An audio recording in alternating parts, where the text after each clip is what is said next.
Ceci est un livre audio autogénéré par Google. Livre Les 45, tome 3. Par Alexandre Dumas, Auguste Maquet. Chapitre 44, Préparatifs de bataille. Le camp du nouveau duc de Brabant était assis sur les deux rives de l'Escaut. L'armée, bien disciplinée, était cependant agitée d'un esprit d'agitation facile à comprendre. En effet, beaucoup de calvinistes assistaient le duc d'Anjou, non point par sympathie pour le susdit duc, mais pour être aussi désagréable que possible à l'Espagne et aux catholiques de France et d'Angleterre. Ils se battaient donc plutôt par amour-propre que par conviction ou par dévouement, et l'on sentait bien que la campagne, une fois finie, ils abandonneraient le chef ou lui imposeraient des conditions. D'ailleurs, ces conditions, le duc d'Anjou laissait toujours croire qu'à l'heure venue, il irait au-devant d'elle. Son mot favori était « Henri de Navarre s'est bien fait catholique. Pourquoi François de France ne se ferait-il pas huguenot ?» De l'autre côté, au contraire, c'est-à-dire chez l'ennemi, existaient, en opposition avec ses dissidences morales et politiques, des principes distincts, une cause parfaitement arrêtée, le tout parfaitement pur d'ambition ou de colère. Anvers avait d'abord eu l'intention de se donner, mais à ses conditions et à son heure. Elle ne refusait pas précisément François, mais elle se réservait d'attendre, forte par son assiette, par le courage et l'expérience belliqueuse de ses habitants. Elle savait d'ailleurs qu'en étendant le bras, outre le duc de Guise en observation dans la Lorraine, elle trouvait Alexandre Farnèse dans le Luxembourg. Pourquoi, en cas d'urgence, n'accepterait-elle pas les secours de l'Espagne contre Anjou, comme elle avait accepté le secours d'Anjou contre l'Espagne? Quitte, après cela, à repousser l'Espagne, après que l'Espagne l'aurait aidé à repousser Anjou. Ces républicains monotones avaient pour eux la force d'airain du bon sens. Tout à coup, ils virent apparaître une flotte à l'embouchure de l'Escaut, et ils apprirent que cette flotte arrivait avec le grand amiral de France, et que ce grand amiral de France amenait un secours à leur ennemi. Depuis qu'il était venu mettre le siège devant Anvers, le duc d'Anjou était devenu naturellement l'ennemi des Anversois. En apercevant cette flotte, et en apprenant l'arrivée de Joyeuse, les calvinistes du duc d'Anjou firent une grimace presque égale à celle que faisaient les Flamands. Les calvinistes étaient fort braves, mais en même temps fort jaloux. Ils passaient facilement sur les questions d'argent, mais n'aimaient point qu'on vînt rogner leurs lauriers, surtout avec des épées qui avaient servi à saigner tant de huguenots au jour de la Saint-Barthélemy. De là, force querelles qui commencèrent le soir même de l'arrivée de Joyeuse, et se continuèrent triomphalement le lendemain et le surlendemain. Du haut de leurs remparts, les Anversois avaient chaque jour le spectacle de 10 ou 12 duels entre catholiques et huguenots. Les polders servaient de champ clos, et l'on jetait dans le fleuve beaucoup plus de morts qu'une affaire en rase campagne n'en eût coûté aux Français. Si le siège d'Anvers, comme celui de Troyes, eût duré 9 ans, les assiégés n'eussent eu besoin de rien faire autre chose que de regarder faire les assiégeants, ceux-ci se fussent certainement détruits eux-mêmes. François faisait dans toutes ces querelles l'office de médiateur, mais non sans d'énormes difficultés. Il y avait des engagements pris avec les huguenots français. Blesser ceux-ci, c'était se retirer l'appui moral des huguenots flamands, qui pouvaient l'aider dans Anvers. D'un autre côté, brusquer les catholiques envoyés par le roi pour se faire tuer à son service, était pour le duc d'Anjou chose non seulement impolitique, mais encore compromettante. L'arrivée de ce renfort, sur lequel le duc d'Anjou lui-même ne comptait pas, avait bouleversé les Espagnols, et de leur côté, les Lorrains en crevaient de fureur. C'était bien quelque chose pour le duc d'Anjou que de jouir à la fois de cette double satisfaction. Mais le duc ne ménageait point ainsi tous les partis, sans que la discipline de son armée en souffrît fort. Joyeuse, à qui la mission n'avait jamais souri, on se le rappelle, se trouvait mal à l'aise au milieu de cette réunion d'hommes si divers de sentiments. Il sentait instinctivement que le temps des succès était passé. Quelque chose comme le pressentiment d'un grand échec courait dans l'air. Et dans sa paresse de courtisan comme dans son amour-propre de capitaine, il déplorait d'être venu de si loin pour partager une défaite. Aussi trouvait-il en conscience, et disait-il tout haut, que le duc d'Anjou avait eu grand tort de mettre le siège devant Anvers. Le prince d'Orange, qui lui avait donné ce traître conseil, avait disparu depuis que le conseil avait été suivi, et l'on ne savait pas ce qu'il était devenu. Son armée était en garnison dans cette ville, et il avait promis au duc d'Anjou l'appui de cette armée. Cependant, on n'entendait point dire le moins du monde qu'il y eut division entre les soldats de Guillaume et les Anversois, et la nouvelle d'un seul duel entre les assiégés n'était pas venue réjouir les assiégeants, depuis qu'ils avaient assis leur camp devant la place. Ce que Joyeuse faisait surtout valoir dans son opposition au siège, c'est que cette ville importante d'Anvers était presque une capitale. Or, posséder une grande ville par le consentement de cette grande ville, c'est un avantage réel, mais prendre d'assaut la deuxième capitale de ses futurs États, c'était s'exposer à la désaffection des Flamands. Et Joyeuse connaissait trop bien les Flamands pour espérer, en supposant que le duc d'Anjou prit Anvers, qu'il ne se vengerait pas tôt ou tard de cette prise, et avec usure. Cette opinion, Joyeuse l'exposait tout haut dans la tente du duc, cette nuit même où nous avons introduit nos lecteurs dans le camp français. Pendant que le conseil se tenait entre ses capitaines, le duc était assis ou plutôt couché sur un long fauteuil qui pouvait au besoin servir de lit de repos, et il écoutait, non point les avis du grand amiral de France, mais les chuchotements de son joueur de luth Aurilly. Aurilly, par ses lâches complaisances, par ses basses flatteries et par ses continuelles assiduités, avait enchaîné la faveur du prince. Jamais il ne l'avait servi comme avaient fait ses autres amis, en desservant, soit le roi, soit de puissants personnages, de sorte qu'il avait évité l'écueil où la Mole, Coconnas, Bussy et tant d'autres s'étaient brisés. Avec son luth, avec ses messages d'amour, avec ses renseignements exacts sur tous les personnages et les intrigues de la cour, avec ses manœuvres habiles pour jeter dans les filets du duc la proie qu'il convoitait, quelle que fût cette proie, Aurilly avait fait sous main une grande fortune, adroitement disposée en cas de revers, de sorte qu'il paraissait toujours être le pauvre musicien Aurilly, courant après un écu, et chantant comme les cigales lorsqu'il avait faim. L'influence de cet homme était immense parce qu'elle était secrète. Joyeuse, en le voyant couper ainsi dans ses développements de stratégie, et détourner l'attention du duc, Joyeuse se retira en arrière, interrompant tout net le fil de son discours. François avait l'air de ne pas écouter, mais il écoutait réellement. Aussi cette impatience de Joyeuse ne lui échappa-t-elle point. Et sur-le-champ. « Monsieur l'amiral, dit-il, qu'avez-vous ? » »« Rien, monseigneur. J'attends seulement que votre Altesse ait le loisir de m'écouter. »« Mais j'écoute, monsieur de Joyeuse, j'écoute, » répondit allègrement le duc. « Ah, vous autres Parisiens, vous me croyez donc bien épaissi par la guerre de Flandre, que vous pensez que je ne puis écouter deux personnes parlant ensemble, quand César dictait 7 lettres à la fois. »« Monseigneur, » répondit Joyeuse en lançant au pauvre musicien un coup d'œil sous lequel celui-ci plia avec son humilité ordinaire, « je ne suis pas un chanteur pour avoir besoin que l'on m'accompagne quand je parle. »« Bon, duc, taisez-vous, Aurilly. » Aurilly s'inclina. « Donc, continua François, vous n'approuvez pas mon coup de main sur Anvers, monsieur de Joyeuse ? » ?»« Non, monseigneur. J'ai adopté ce plan en conseil, cependant.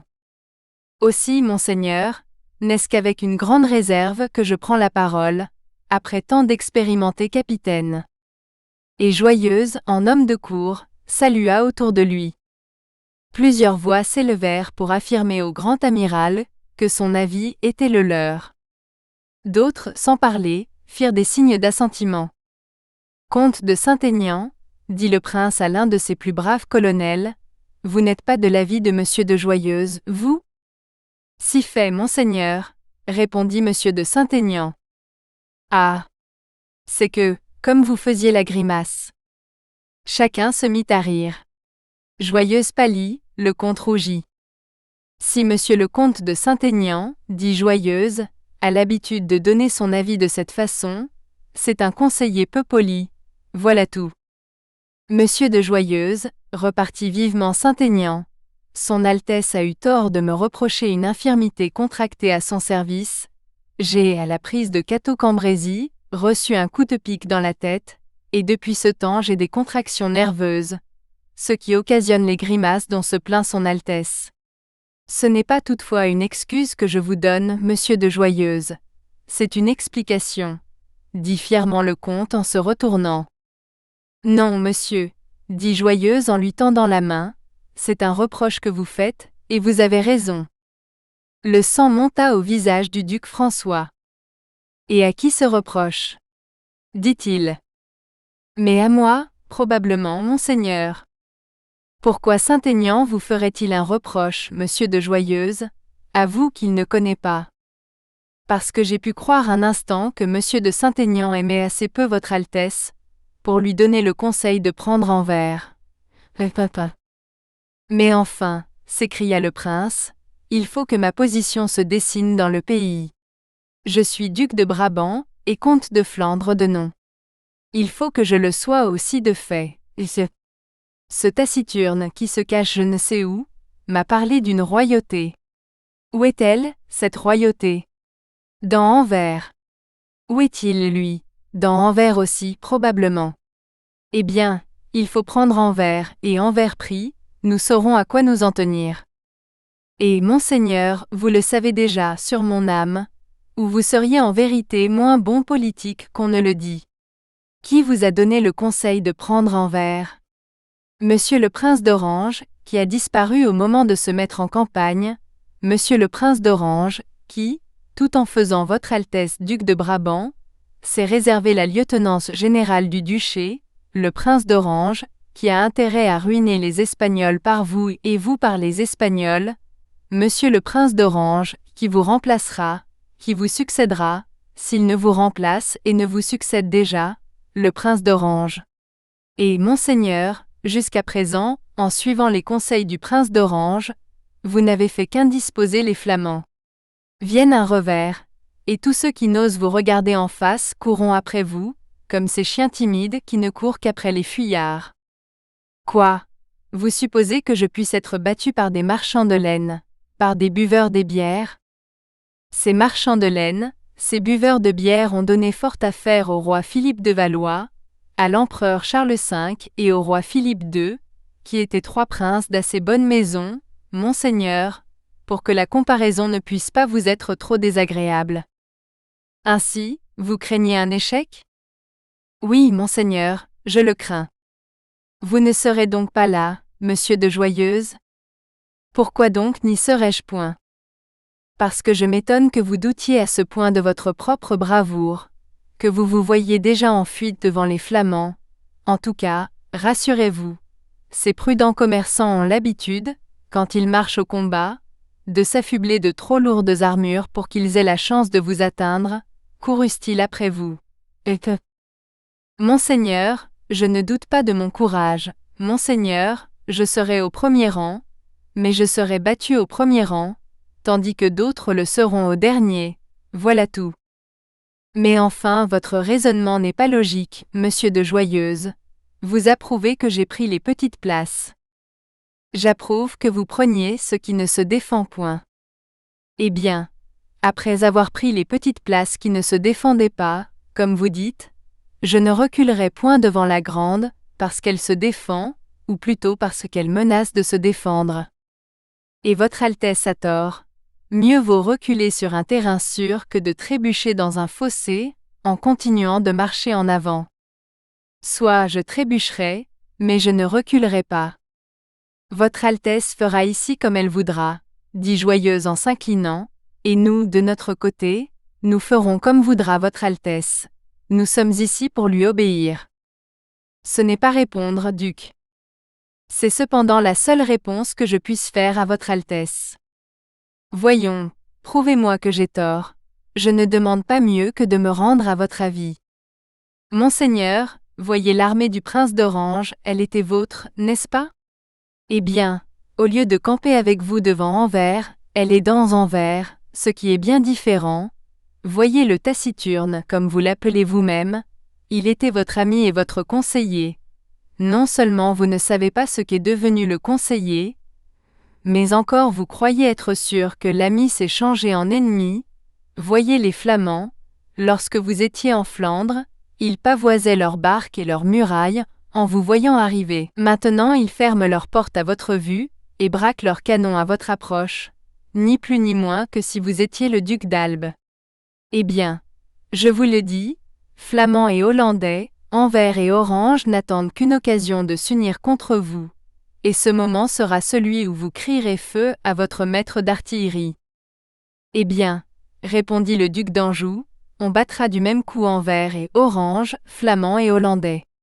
Non, monseigneur, parce que nous avons juste assez de monde pour donner l'assaut à Anvers, en supposant que nous n'ayons affaire qu'aux Anversois, et que tandis que nous donnerons l'assaut, le taciturne tombera sur nous sans rien dire, avec ses éternels 8 ou 10 000 hommes, toujours détruits et toujours renaissants, à l'aide desquels depuis 10 ou 12 ans il tient en échec le duc d'Albe, Don Juan Requesens et le duc de Parme. Ainsi, vous persistez dans votre opinion? Dans laquelle? Que nous serons battus. Immanquablement. Eh bien, c'est facile à éviter, pour votre part, du moins, monsieur de Joyeuse, continua aigrement le prince. Mon frère vous a envoyé vers moi pour me soutenir. Votre responsabilité est à couvert, si je vous donne congé, en vous disant que je ne crois pas avoir besoin d'être soutenu. Votre Altesse peut me donner congé, dit Joyeuse, mais à la veille d'une bataille, ce serait une honte pour moi que l'accepter. Un long murmure d'approbation accueillit les paroles de Joyeuse. Le prince comprit qu'il avait été trop loin. Mon cher amiral, dit-il en se levant et en embrassant le jeune homme, vous ne voulez pas m'entendre. Il me semble pourtant que j'ai raison, ou plutôt que dans la position où je suis, je ne puis avouer tout haut que j'ai eu tort. Vous me reprochez mes fautes, je les connais, j'ai été trop jaloux de l'honneur de mon nom, j'ai trop voulu prouver la supériorité des armes françaises, donc j'ai tort. Mais le mal est fait, en voulez-vous commettre un pire? Nous voici devant des gens armés, c'est-à-dire devant des hommes qui nous disputent ce qu'ils m'ont offert. Voulez-vous que je leur cède? Demain alors, ils reprendront pièce à pièce ce que j'ai conquis. Non, l'épée est tirée.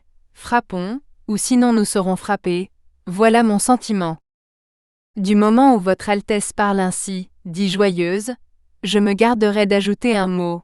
Je suis ici pour vous obéir, monseigneur, et d'aussi grand cœur, croyez-le bien, si vous me conduisez à la mort, que si vous me menez à la victoire, cependant, mais non, monseigneur. Quoi? Non, je veux et dois me taire. Non, par Dieu, dit amiral, dites je le veux. Alors en particulier, monseigneur. En particulier? Oui, s'il plaît à votre Altesse. Tous se levèrent et reculèrent jusqu'aux extrémités de la spacieuse tente de François. Parlez, dit celui-ci. Monseigneur peut prendre indifféremment un revers que lui infligerait l'Espagne, un échec qui rendrait triomphants ces buveurs de bière flamands, ou ce prince d'Orange à double face, mais s'accommoderait-il aussi volontiers de faire rire à ses dépens monsieur le duc de Guise? François fronça le sourcil. Monsieur de Guise? dit-il et qu'a-t-il à faire dans tout ceci? Monsieur de Guise, continua Joyeuse, a tenté, dit-on, de faire assassiner monseigneur. Si Salcède ne l'a pas avoué sur l'échafaud, il l'a avoué à la Gêne. Or, c'est une grande joie à offrir aux Lorrains, qui jouent un grand rôle dans tout ceci, où je m'y trompe fort, que de nous faire battre sous Anvers, et de lui procurer, qui sait, 100 bourses déliées, cette mort d'un fils de France, qu'il avait promis de payer si cher à Salcède.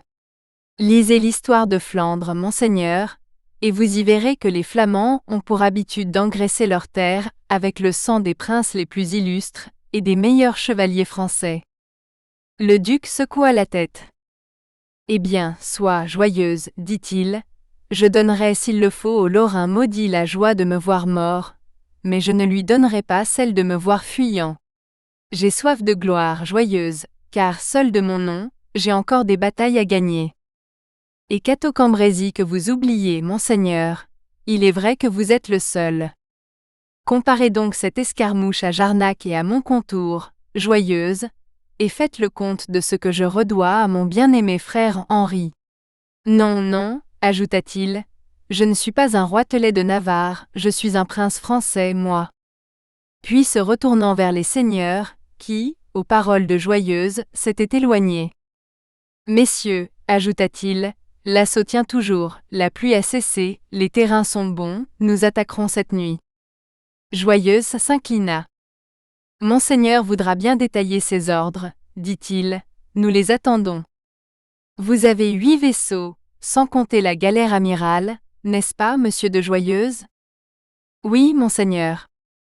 Vous forcerez la ligne, et ce sera chose facile, les Anversois n'ayant dans le port que des vaisseaux marchands, alors vous viendrez vous embosser en face du quai. Là, si le quai est défendu, vous foudroierez la ville en tentant un débarquement avec vos 1500 hommes. Du reste de l'armée je ferai 2 colonnes, l'une commandée par monsieur le comte de Saint-Aignan, l'autre commandée par moi-même. Toutes deux tenteront l'escalade par surprise, au moment où les premiers coups de canon partiront. La cavalerie demeurera en réserve, en cas d'échec, pour protéger la retraite de la colonne repoussée. De ces 3 attaques, l'une réussira certainement. Le premier corps, établi sur le rempart, tirera une fusée pour rallier à lui les autres corps. Mais il faut tout prévoir, monseigneur, dit Joyeuse. Supposons ce que vous ne croyez pas supposable, c'est-à-dire que les 3 colonnes d'attaque soient repoussées toutes 3. Alors nous gagnons les vaisseaux sous la protection du feu de nos batteries, et nous nous répandons dans les polders, où les Anversois ne se hasarderont point à nous venir chercher. On s'inclina, en signe d'adhésion. Maintenant, messieurs, dit le duc, du silence. Qu'on éveille les troupes endormies, qu'on embarque avec ordre, que pas un feu, pas un coup de mousquet ne révèle notre dessein. Vous serez dans le port amiral, avant que les Anversois se doutent de votre départ. Nous, qui allons le traverser et suivre la rive gauche, nous arriverons en même temps que vous. Allez, messieurs, et bon courage. Le bonheur qui nous a suivis jusqu'ici ne craindra point de traverser l'Escaut avec nous. Les capitaines quittèrent la tente du prince et donnèrent leurs ordres avec les précautions indiquées. Bientôt, toute cette fourmilière humaine fit entendre son murmure confus, mais on pouvait croire que c'était celui du vent, se jouant dans les gigantesques roseaux et parmi les herbages touffus des polders. L'amiral s'était rendu à son bord. Fin du chapitre. Chapitre 45, Monseigneur. Cependant les Anversois ne voyaient pas tranquillement les apprêts, hostiles de monsieur le duc d'Anjou, et Joyeuse ne se trompait pas en leur attribuant toute la mauvaise volonté possible. Anvers était comme une ruche quand vient le soir, calme et déserte à l'extérieur, au-dedans pleine de murmures et de mouvements. Les Flamands en armes faisaient des patrouilles dans les rues, barricadaient leurs maisons, doublaient les chaînes et fraternisaient avec les bataillons du prince d'Orange, dont une partie déjà était en garnison à Anvers, et dont l'autre partie rentrait par fraction, qui, aussitôt rentrés, s'égrenaient dans la ville. Lorsque tout fut prêt pour une vigoureuse défense, le prince d'Orange, par un soir sombre et sans lune, entra à son tour dans la ville sans manifestation aucune, mais avec le calme et la fermeté qui présidaient à l'accomplissement de toutes ses résolutions, lorsque ces résolutions étaient une fois prises. Il descendit à l'hôtel de ville, où ses affidés avaient tout préparé pour son installation. Là il reçut tous les quarteniers et centeniers de la bourgeoisie, passa en revue les officiers des troupes soldées, puis enfin reçut les principaux officiers, qu'il mit au courant de ses projets. Parmi ces projets, le plus arrêté était de profiter de la manifestation du duc d'Anjou contre la ville, pour rompre avec lui. Le duc d'Anjou en arrivait où le Taciturne avait voulu l'amener, et celui-là voyait avec joie ce nouveau compétiteur à la souveraine puissance se perdre comme les autres. Le soir même où le duc d'Anjou s'apprêtait à attaquer, comme nous l'avons vu, le prince d'Orange, qui était depuis 2 jours dans la ville, tenait conseil avec le commandant de la place pour les bourgeois.